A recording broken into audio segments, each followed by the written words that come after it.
ఆహ్లాదానికి address, recharge కి terrace. పూర్తి వివరాలకు చదవండి రేపటి సాక్షి దినపత్రిక. గత వారం రోజులుగా తిరుపతి వెంకటేశ్వర స్వామి వారి ఆలయ ప్రతిష్టని, స్వామివారి ప్రతిష్టని, ఈ రాష్ట్ర ప్రతిష్టనే మంట కలపటానికి కలియుగ వెంకటేశ్వర స్వామిని రాజకీయాల్లోకి లాగి చంద్రబాబు రాజకీయ లబ్ధి పొందాలన్నటువంటి ప్రయత్నం ఆ దేవుడు క్షమించడు. గతంలో చంద్రబాబు నాయుడు ప్రభుత్వం 5 సార్లు ఉండగా సేమ్ మేమైతే ఎలా అయితే టెండర్లు పిలిచామో అదే రకంగా చంద్రబాబు నాయుడు కూడా టెండర్లు పిలిచి ఆ 5 సంవత్సరాల్లో 4 బిడ్డలుంటే 4 కంపెనీలకు 4 సార్లు ఇచ్చాడు. అయితే ఆయన ముఖ్యమంత్రిగా ఉండగా 14-15 సార్లు నెయ్యిలో క్వాలిటీ లేదని చెప్పి సర్టిఫికేట్లతో ఆ ట్యాంకర్లను వెనక్కి పంపడం జరిగింది. ఆ తర్వాత వైఎస్ఆర్ కాంగ్రెస్ ప్రభుత్వం వచ్చిన తర్వాత అక్కడ గతంలో ఏ రకంగా టెండర్లు పిలిచారో, ఏ రకంగా కేటాయింపులు చేశారో అదే రకంగా మా ప్రభుత్వం కూడా కేటాయింపులు చేసింది.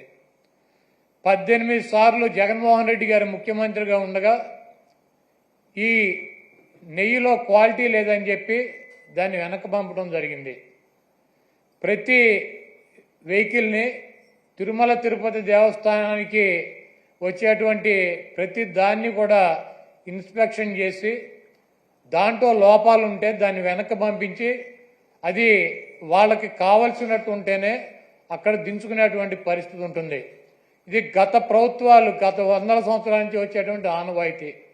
దాని ప్రకారమే చంద్రబాబు ముఖ్యమంత్రిగా ఉన్నా, జగన్మోహన్ రెడ్డి గారు ముఖ్యమంత్రిగా ఉన్నా, అంతకుముందు వేరే ముఖ్యమంత్రులు ఉన్నా కూడా ఈ క్వాలిటీ లేనటువంటి నెయ్యి కావచ్చు, ఇతర ఆహార పదార్థాలనే రిజెక్ట్ చేసి వెనక్కి పంపినటువంటి సందర్భాలు కోకొల్లలు ఉన్నాయి. అదే విధానంగా చంద్రబాబు నాయుడు ముఖ్యమంత్రి అయిన తర్వాత 4వ తారీఖు జగన్మోహన్ రెడ్డి గారు జూన్ 4న ఆయన రాజీనామా చేశాడు ఈ రాష్ట్రానికి ముఖ్యమంత్రిగా. జూలై 17వ తారీఖు వరకు అనేక ఆహార తినుబండారాలు, ఆహారాన్ని సరఫరా చేసేటువంటి టెండర్లో తీసుకున్నటువంటి కాంట్రాక్టర్లో నెయ్యి సప్లై చేశారు, ఆహార పదార్థాలు సప్లై చేశారు. వాటిల్లో చంద్రబాబు ముఖ్యమంత్రిగా ఉండగా 17వ తారీఖున వచ్చినటువంటి ఒక ట్యాంకర్లో వాళ్ళకి కావాల్సినటువంటి మెజర్మెంట్స్లో లేదు నెయ్యి, కాబట్టి మేము దీన్ని రిజెక్ట్ చేస్తున్నాం అని చెప్పి దాన్ని వెనక పంపడం జరిగింది.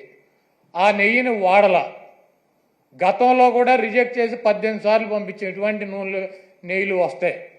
ఎప్పుడూ కూడా క్వాలిటీ లేనటువంటి నెయ్యి కానీ నూనె కానీ ఎటువంటి ఆహార పదార్థాలు తిరుమల తిరుపతి దేవస్థానంలో వాడినటువంటి పరిస్థితి లేదు. 17వ తారీఖున జూలై 17వ తారీఖున ఏం ఫస్ట్ టైం కాదు రిజెక్ట్ అవటం, కొన్ని 100ల సార్లు రిజెక్ట్ అయినాయి అదే తిరుమల తిరుపతి దేవస్థానంలో. దానిని చంద్రబాబు నాయుడు రాజకీయ లబ్ధి కోసం జంతువుల కొవ్వు కలిసింది, ఆ కొవ్వుతో లడ్డూలు తయారు చేశారు, వాటిని ప్రసాదాలుగా భక్తులకు ఇచ్చారు. ఈ దేశంలో ఉన్నటువంటి వెంకటేశ్వర స్వామి భక్తులు తిరుపతి వెళ్ళినాళ్ళు లేకపోతే ఎవరైనా నాబోటాళ్ళు వెళ్ళి లడ్డు తీసుకొచ్చి 10 మందికి పంచి పెడతారు. వీళ్ళంతా కూడా అపవిత్రమైనటువంటి ప్రసాదాన్ని తీసుకున్నారు. కాబట్టి జగన్మోహన్ రెడ్డిని శిక్షించాలి అని చెప్పి చంద్రబాబు నాయుడు రాజకీయ ప్రయోజనాలు ఆశించి సొంత మామనే రాజకీయాల కోసం, పదవి కోసం, పార్టీ కోసం దిగజార్చి ఆయన మీద ఏ రకమైతే నిందలేసి ఆ పార్టీని తీసుకున్నాడో రాజకీయ లబ్ధి కోసం, అదేవిధంగా జగన్మోహన్ రెడ్డి గారు ఇబ్బంది పెట్టాలి రాజకీయంగా అని చెప్పి ప్రత్యక్షంగా కలియుగ దైవమైనటువంటి వెంకటేశ్వర స్వామినే ఆయన ప్రసాదాన్నే రాజకీయాల్లోకి లాక్కొచ్చేసినటువంటి దుర్మార్గమైనటువంటి వ్యక్తి చంద్రబాబు నాయుడు. ఈరోజు ఇటువంటి దుర్మార్గం చేసి ఆలయ ప్రతిష్టని, వెంకటేశ్వర స్వామి విశిష్టతని దెబ్బతీసినటువంటి ఈ చంద్రబాబు నాయుడు గారికి బుద్ధి రావాలని చెప్పి, దీనిలో ఎటువంటి తప్పు జరగలేదన్నది ప్రజలకి తెలవాలని చెప్పి 1కి 10 సార్లు చెబుతున్నాం. ఎందుకంటే ఆ ప్రసాదం సేవించినటువంటి ఏ భక్తుడు కూడా కల్తీ ప్రసాదాన్ని తీసుకోవాలా, అక్కడ రిజెక్ట్ అవుతుంది. మొన్న వచ్చినటువంటి వెహికల్ కూడా, ఆయన ముఖ్యమంత్రిగా ఉండగా వచ్చినటువంటి వెహికల్ కూడా రిజెక్ట్ అయ్యి వెనక్కి వెళ్ళింది, అది వాడలా. అటువంటి పొరపాటు తిరుమల తిరుపతి దేవస్థానంలో జరగడానికి అవకాశం ఉండదు.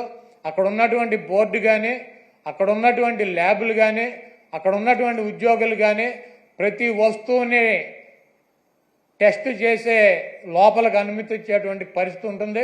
రిజెక్ట్ అయిన సందర్భాలు కోకొల్లలో ఎవరూ కూడా మేమేదో అపచారం చేశామనో, లేకపోతే జంతువులు కొవ్వు కలిసినటువంటి ఆహారం తిన్నామనో ఎవరూ కూడా బాధపడాల్సినటువంటి అవసరం లేదు. ఇది గతంలోనూ జరిగింది, ఇది ప్రాసెస్ జరుగుతూనే ఉంటుంది.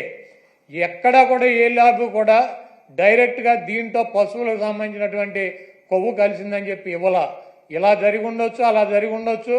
దీని మీద ఇంకా క్షుణ్ణంగా పరిశీలించాలని చెప్తే ఆ పనికిమాలిన రిపోర్ట్ ఒకటి తీసుకొచ్చి ఇది జరిగిపోయింది, తినేశారు, వండేశారు, స్వామికి పెట్టేశారు అని చెప్పి ఒక దేవుణ్ణి అడ్డం పెట్టుకుని రాజకీయాలు చేయడానికి దిగజారిపోయినటువంటి వ్యక్తుల్ని ఏమనాలి? ఇటువంటి వ్యక్తి ఈ రాష్ట్రానికి ముఖ్యమంత్రి.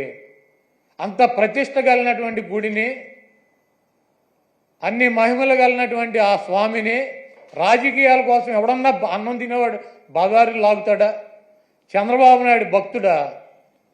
నాకు 50 సంవత్సరాలు, 50 సంవత్సరాలు 40 సార్లు నేను తిరుపతి వెళ్ళా, 20 సార్లు గుండు కొట్టించుకున్నా, 15 సార్లు కింద నుంచి నడిచి వెళ్ళా, ప్రతి సంవత్సరం వెళ్తా. చంద్రబాబు నాయుడు ఎన్నిసార్లు గుండు కొట్టించుకున్నాడు అక్కడికి వెళ్ళి?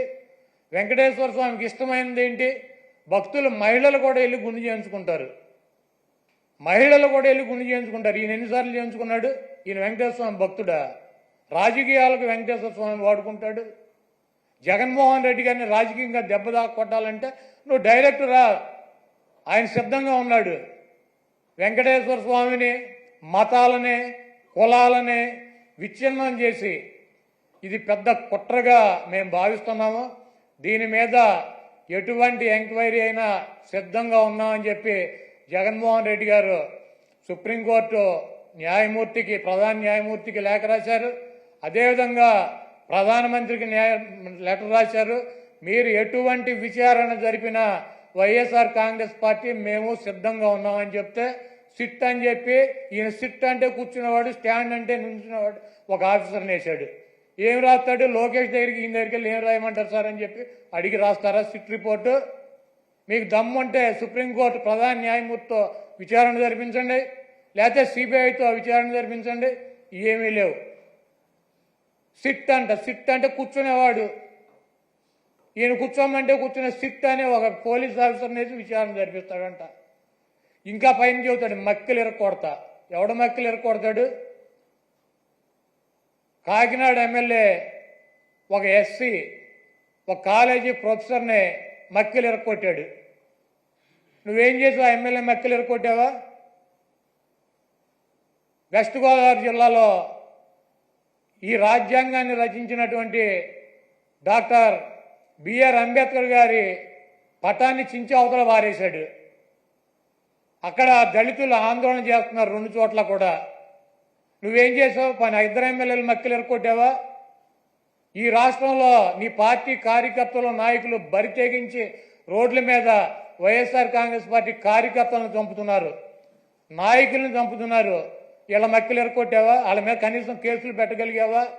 నువ్వు నీ పార్టీ వాళ్ళ మక్కిలు ఎరకొట్టలేవు, నువ్వు వచ్చి అవతల వాళ్ళ మక్కిలు ఎరకొడతా. ఇవన్నీ పోసుకోవాలి కబుర్లు ఎందుకు? నీకు దమ్ముంటే నీ పార్టీలో జరుగుతున్నటువంటి అక్రమాలు, నీ పార్టీ ఎమ్మెల్యేలు, నీ పార్టీ కేడర్ చేస్తున్నటువంటి దుర్మార్గాలనే అరికట్టు, వాళ్ళ మీద చర్యలు తీసుకో. నువ్వు ఇవన్నీ చేయకుండా నొట్సలతోనేమో ఒకటి చెబుతావు, నోటితోనేమో ఒకటి చెబుతావు. ఇక 24 గంటల దేవుడైన రాజకీయమే, మావైనా రాజకీయమే, ఏదైనా రాజకీయమైనా మన బతుకు. కాబట్టి చంద్రబాబు నాయుడు చేసినటువంటి ఈ దుర్మార్గానికి, వెంకటేశ్వర స్వామి మీద, ఆయన ప్రసాదం మీద జరిగినటువంటి బురదకి ఆ స్వామిని క్షమించమని చెప్పి, ఈ చేసినటువంటి చంద్రబాబు చేసినటువంటి ఈ దుర్మార్గానికి, ఈ పాపానికి ఏమన్నా శిక్ష వేస్తే ఆయనకి వేయండి, కానీ ఈ రాష్ట్ర ప్రజలకు కానీ దీంట్లో తెలవక ఎవరన్నా సమిధులైతే వాళ్ళని వదిలేయమని చెప్పి 28వ తారీఖున వైఎస్ఆర్ కాంగ్రెస్ పార్టీ నాయకులు, కార్యకర్తలు, అదేవిధంగా ఆ వెంకటేశ్వర స్వామి భక్తులు మీకు అందుబాటులో ఉన్నటువంటి దేవాలయాల్లో పూజలు చేసి చంద్రబాబు చేసినటువంటి ఈ పాపాలకి, చంద్రబాబు చేసినటువంటి ఈ దుర్మార్గానికి, చంద్రబాబు దిగజారిపోయినటువంటి ఈ దిగజారుడుతనానికి పశ్చాత్తాపంగా మేమందరం కూడా ఈ రాష్ట్రం సౌభాగ్యంగా ఉండాలని చెప్పి వెంకటేశ్వర స్వామికి కానీ, వెంకటేశ్వర స్వామి ప్రసాదానికి కానీ ఎవరూ కూడా హాని చేయలేరు.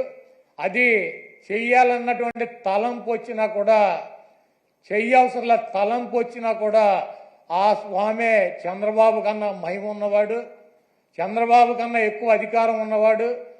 చంద్రబాబు లాంటి 1,00,000 మంది చంద్రబాబులను కూడా వెంకటేశ్వర స్వామిని కన్నెత్తి కూడా చూడలేనటువంటి శక్తి సామర్థ్యాలు ఉన్న ఆయన తప్పు ఈ కార్యక్రమంలో ఆయన పేరు అడ్డం పెట్టుకుని ఎవరైతే ఈ దుర్మార్గానికి పాల్పడ్డారో ఆ దేవుడే, ఆ వెంకటేశ్వర స్వామి ఆ వ్యక్తి మక్కిలెరకొట్టి ఒక మూల కూర్చోబెట్టే పరిస్థితి త్వరలోనే మనం అందరం చూస్తాం.